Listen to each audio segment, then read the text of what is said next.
दोस्तों 17 मार्च को हमारा कक्षा 12वीं का इतिहास हिस्ट्री सब्जेक्ट का एमपी बोर्ड एग्जाम का पेपर है। लगातार दोस्तों मैं आपको तैयारी कराते जा रहा हूं, इसलिए आपको पहले ही 2 अंकी वाले महाप्रश्न 3 अंकी वाले महाप्रश्न कंप्लीट करा दी। साथ ही हम भाई वस्तुनिष्ठ भी देखते जा रहे हैं। क्रम से वीडियो देखना चाहते हैं 12th हिस्ट्री टॉपर सीरीज 2025 के नाम से प्लेलिस्ट है, प्लेलिस्ट पर जाकर क्रम से वीडियो देखकर आप तैयारी कर लीजिएगा। इस वीडियो में हम अति महत्वपूर्ण वस्तुनिष्ठ प्रश्नोत्तर देखने वाले हैं। ये आपका दोस्तों पार्ट 3 रहने वाला है। ओके, इससे वाले पार्ट 1 और पार्ट 2 आ चुका है, तो प्लेलिस्ट पर जाकर आप क्रम से वीडियो देख लीजिएगा। और वस्तुनिष्ठ में तो मैं आपको पहले ही बता चुका हूँ, कोई फिक्स नहीं है। लगातार आपको क्या है, हर टॉपिक से आपको वस्तुनिष्ठ लेकर क्या है तैयारी करनी पड़ेगी। ओके, और लगातार बहुत सारे वस्तुनिष्ठ की प्रैक्टिस करेंगे तो आपका माइंड सेट हो जाएगा किस तरह से वस्तुनिष्ठ आते हैं, कैसे उनका आंसर देना है। ओके, तो हर प्रकार के हम वस्तुनिष्ठ कवर करने का प्रयास कर रहे हैं। तो कल के लिए सबसे अच्छी तैयारी यही है कि आज क्या अच्छा करो।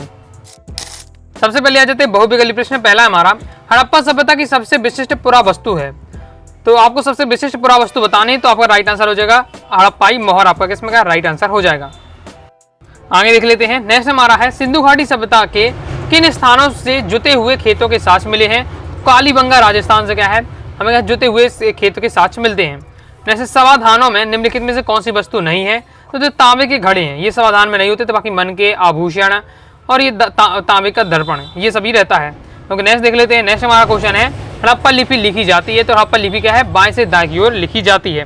ब्राह्मी और खरोष्टी लिपि का अर्थ किस वर्ष निकाला गया। तो 1830 में निकाला गया था। वर्तमान में कलिंग कहाँ है। तो कलिंग जो है आपका उड़ीसा में है। नेक्स्ट हमारा क्वेश्चन है कौन से वंश को उसके मात्र नाम के चिन्हित किया जाता है। तो राइट आंसर होगा सातवाहन। ओके, आपकी पिछली वीडियो में वस्तुनिष्ठ में आपको बताया था, जैसे आपका गौतमी पुत्र सतकर्णी। ओके, तो सतकर्णी राजा का नाम है, लेकिन गौतमी पुत्र अपने माता उनके गौतमी। ओके, तो वो अपने नाम के आगे कमी से अपनी माता के नाम लगाते थे। ओके, यानी मात्र नामों का चिन्हित किया करते थे। नेक्स्ट हमारा है मौर्य साम्राज्य के संस्थापक कौन थे। तो चंद्रगुप्त मौर्य। आगे देख लेते हैं।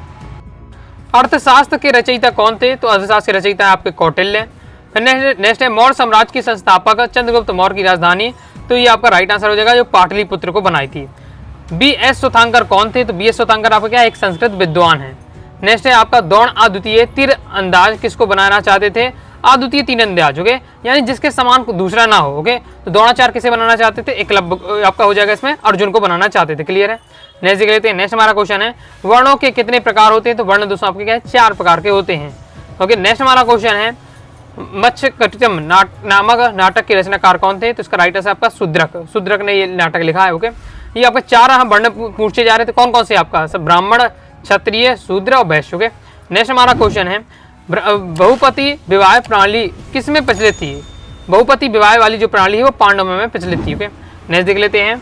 नेक्स्ट है हमारा मनुस्मृति कब लिखी गई। तो मनुस्मृति लिखी गई 200 ईसा पूर्व से 200 ईस्वी तक। ओके, नेक्स्ट हमारा देख लेते हैं रेगिस्तान की पूर्ति आ जाती है। पहला है डेडस नामक हड़प्पा स्थल के नहरों के अवशेष मिले हैं। तो आपका राइट आंसर हो जाएगा आपका सोती वही, यानी जो अफगानिस्तान में है वर्तमान में, नामक स्थान पर हड़प्पा के स्थल में नहरों के अवशेष मिलते हैं। आगे देख लेते हैं। मोहनजोदड़ो का शाब्दिक अर्थ है मृतकों का टीला। मेसोपोटामिया के कई लेख में डेडस को नाविकों का देश कहा जाता है। तो मेलुआ को क्या है नाविकों का देश कहा जाता है। पुरातत्वविदों का मानना है कि हाजा पच्ची डेडस था। हाजा पच्ची क्या मोड़ था। विशाल स्नानागार आंगन में बना एक आयताकार है जो चारों ओर से एक गलियारे से घिरा है। तो क्या जलाशय है। विशाल स्नानागार आंगन में बना हुआ क्या आयताकार जलाशय है। सिंधु घाटी सभ्यता का सबसे पहले खोजा गया स्थल कौन सा था। हड़प्पा। अपने स्वयं के खर्चे से सुदर्शन झील की मरम्मत डेडस ने कराई। तो रुद्रदामन में। ये डायरेक्ट क्वेश्चन आपसे आ जाएगा कि सुदर्शन झील का निर्माण किसने कराया, मरम्मत किसने कराई। तो रुद्रदामन। ओके, नेक्स्ट है भारत की दशा का आंखों देखा हाल मैग्नीज ने अपनी पुस्तक डेडस में किया। तो मैग्नीज की आपको पुस्तक कौन है, इंडिका है। नेक्स्ट है डेडस समुद्रगुप्त का राजकवि था। तो हरिसेन है वो आपका समुद्रगुप्त का क्या राजकवि था। प्रभावती गुप्त की शादी डेडस राज परिवार में हुई। तो बाकाटक राज परिवार में हुई थी। सांची के स्तूप का निर्माण डेडस के शासनकाल में हुआ। तो अशोक के शासनकाल में हुआ। आरंभिक भारत का सबसे प्रसिद्ध ग्रंथ डेडस है। तो जाएगा आपका मनुस्मृति। हर्षवर्धन के राज्य कवि डेडस थे। तो बाणभट्ट क्या है हर्षवर्धन के राज्य के कवि थे। शकों के अंत्येष्टि और मृत पशुओं को छूने वाले को डेडस कहा जाता था। तो शवों के अंत्येष्टि और मृत पशुओं को छूने वाले को क्या चंडाल कहा जाता था। महाभारत की रचना डेडस ने की। तो किसने की, वेद व्यास ने की। आगे देख लेते हैं। महाभारत का सबसे महत्वपूर्ण उपदेशात्मक अंश है। तो क्या भगवत गीता है। मनुस्मृति के अनुसार पैतृक को जायदाद के में हिस्सेदारी सभी के थी, तो यह पुत्रों सभी जितने पुत्र होते थे उनकी होती थी। इसमें क्या है, जो उनकी पुत्रियां होती थी उसमें हिस्सेदारी नहीं होती थी, पैतृक तो जायदाद में। सत्ता देख लेते हैं। हड़प्पा सभ्यता के काल में सोना भी दुर्लभ तथा संभवतः आज के समान ही कीमती था, बिल्कुल सत्य हो जाएगा। जैसे सिंधु घाटी सभ्यता में सड़कें तथा गलियां एक दूसरे समकोण पर काटती हैं, बिल्कुल सत्य हो जाएगा, जिसे हम क्या ग्रिड पद्धति कहते हुए। जैसे भारतीय पुरातत्व का जनक दयाराम साहनी को कहा जाता, तो आपका असत्य हो जाएगा। हड़प्पा सभ्यता से प्राप्त पत्थर की मूर्ति को पुरोहित की संज्ञा दी गई है, तो ये आपका बिल्कुल सत्य हो जाएगा। मौर्य शासक अपने आप को आगे देवपुत्र की उपाधि लगाते थे, तो आपका क्या, ये असत्य हो जाएगा। नेपोलियन की तुलना समुद्रगुप्त से की गई है, बिल्कुल सत्य हो जाएगा।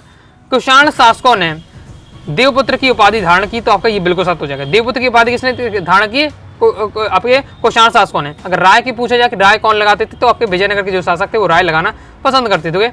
आगे देख लेते हैं। भूमि का वह भाग जो ब्राह्मणों को दान में दिया जाता था अग्रहार कहलाता था, बिल्कुल सत्य हो जाएगा। अब जैसे मैंने आपको यहाँ पढ़ाया सत्ता शब्द में, हो सकता है आपका ये क्वेश्चन क्या है, एक वाक्य ने एक शब्द में पूछ लिया जाए। ओके, अग्रहार क्या है, तो भूमि का वह भाग जो क्या है ब्राह्मणों को दान में दिया जाता है अग्रहार कहलाता है।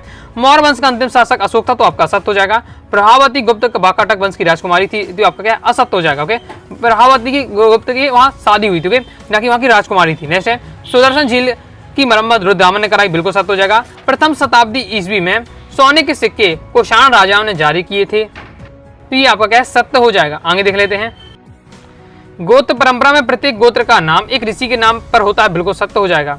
मनुस्मृति के अनुसार पिता की संपत्ति में पुत्री का पुत्र के बराबर अधिकार होता, तो आपका असत्य हो जाएगा। मनुस्मृति के अनुसार क्या है, जो पिता की संपत्ति होती थी वो क्या है पुत्रों को मिलती थी, क्योंकि जितनी पुत्र होते हैं उनमें बराबर बांट दिया जाता था, पुत्री का कोई अधिकार नहीं रहता था। एक ही गोत्र और जाति में विवाह करना बहिर्विवाह कहलाता, तो आपका ये असत्य हो जाएगा। ओके, जैसे आपका बहिर्विवाह ओके आपका मैं पढ़ा ही चुका हूँ सब। ओके, साथ ही मातृवंशिता पितृवंशिता, तो ओके अंतर विवाह बहिर्विवाह, ये सब टॉपिक में 2 नंबर बताए हैं। नालंदा विश्वविद्यालय की स्थापना कुमार गुप्त प्रथम ने की थी, आपका बिल्कुल सत्य हो जाएगा। सही जोड़ी की प्रैक्टिस कर लेते हैं। ओके, इस बार से हमारी दी हुई है मैंने लोथल हो जाएगा, गुजरात में है। इस बार से आप कह सकता है कौन कहाँ है। कालीबंगन आपका राजस्थान में है। बनावली अब कहाँ है, हरियाणा में है। रोपण है आपका पंजाब में। धौलावीरा है सिंधु घाटी सभ्यता का नवीनतम स्थल है। नेक्स्ट है आपका मौर्य वंश, तो आपका चंद्रगुप्त हो जाएगा। कुषाण हो जाएगा, 200 कनिष्क था। इंडिका लिखी मैग्निस ने। मुद्रा शास्त्र, तो आपके सिक्कों का अध्ययन क्या मुद्रा शास्त्र कहलाता है। बाणभद्र क्या ने लिखी हर्षचरित। आगे देख लेते हैं। आगे नेक्स्ट है वर्ण व्यवस्था, तो वर्ण व्यवस्था मनुष्य का विभाजन। ब्रह्मचर्य आश्रम, तो जन्म से 25 वर्ष तक हमें क्या ब्रह्मचर्य का पालन करना चाहिए। ओके, अष्टाध्यायी, तो अष्टाध्यायी हो जाएगा पाणिनि। बुद्ध चरित हो जाएगा आपका अश्वघोष, और महाभारत हो जाएगा आपका वेदव्यास। क्लियर है। अब आगे देख लेते हैं हम एक शब्द एक वाक्य में उत्तर। आगे बढ़ने से पहले बताना चाहूंगा पीडीएफ मटेरियल प्राप्त करना चाहते हैं हिस्ट्री का कोर्स ले सकते हैं। हिस्ट्री कोर्स में दोस्तों हुआ है complete all chapter important question answer, all chapter objective question answer, previous year paper, model paper. Okay, साथ ही 2 अंक की 3 अंक की 4 अंक इस प्रकार से अलग से क्वेश्चन दिया जाएगा। पूरा मैपिंग सेक्शन रहेगा, मतलब कंप्लीट आपकी तैयारी हो जाएगी। जो भी आपको कंटेंट दिया जाएगा पीडीएफ मटेरियल रहेगा, कम समय में आपके अच्छी तैयारी कर पाएंगे और बार बार रिवीजन कर पाएंगे। 90 39 53 40 79 इस दिए व्हाट्सएप में मैसेज करके आपका है हिस्ट्री कोर्स के बारे में जानकारी लेकर क्या है हिस्ट्री कोर्स को ज्वाइन कर सकते हैं। एक शब्द एक वाक्य में उत्तर देख लेते हैं। सिंधु सभ्यता में पाई जाने वाली 4 मुख्य धातुओं के आपको नाम बताने, तो सोना, चांदी, तांबा, कांसा। हड़प्पा सभ्यता का एक प्रमुख पतन का कारण क्या है। ओके, तो इसका राइट आंसर पत्तन आपको बताना, पत्तन का प्रमुख पत्तन का नाम बताना, तो लोथल गुजरात हो जाएगा। ओके, नेक्स्ट हमारा सिंधु घाटी सभ्यता के किस स्थल पर विशाल स्नानागार मिला, तो मोहनजोदड़ो में क्या है विशाल स्नानागार मिला। सिंधु घाटी सभ्यता की खोज कब हुई, तो 1921 में हुई। हड़प्पा सभ्यता में किन जानवरों की हड्डियां प्राप्त हुई, तो गाय, भैंस, बकरी, सुअर, इन सब की हुई। कौटिल्य द्वारा रचित अर्थशास्त्र की विषय वस्तु क्या है, राजनीति है। मौर्य काल में कर निर्धारण करने वाला सर्वोच्च अधिकारी कहलाता, तो क्या कहलाता, संहर्ता कहलाता था, जो कर निर्धारण करता था। बड़े पैमाने पर सोने के सिक्के किसने चलाए, तो कुषाण शासकों ने चलाए थे। अशोक किस धर्म का अनुयायी था, अशोक था जो आपका बौद्ध धर्म का अनुयायी था। नेक्स्ट क्वेश्चन है इंडिका नामक पुस्तक लिखी, तो मैग्निस ने। सिक्कों का अध्ययन आपका मुद्रा शास्त्र कहलाता है। अफगानिस्तान में मिले अशोक के अभिलेख किस लिपि में लिखे गए, तो आरमाइक और ग्रीक भाषा में लिखे गए। पितृवंशिता क्या है, तो वह वंश परंपरा जो पिता के बाद पुत्र फिर प्रपौत्र आदि से चलती है, वो पितृवंशिता कहलाती है। नेक्स्ट स्त्री धन को परिभाषित कीजिए, तो विवाह के समय स्त्री को मिले हुए उपहार क्या कहलाते हैं, स्त्री धन कहलाते हैं। कुंती कौन थी, तो पांडवों की माता थी।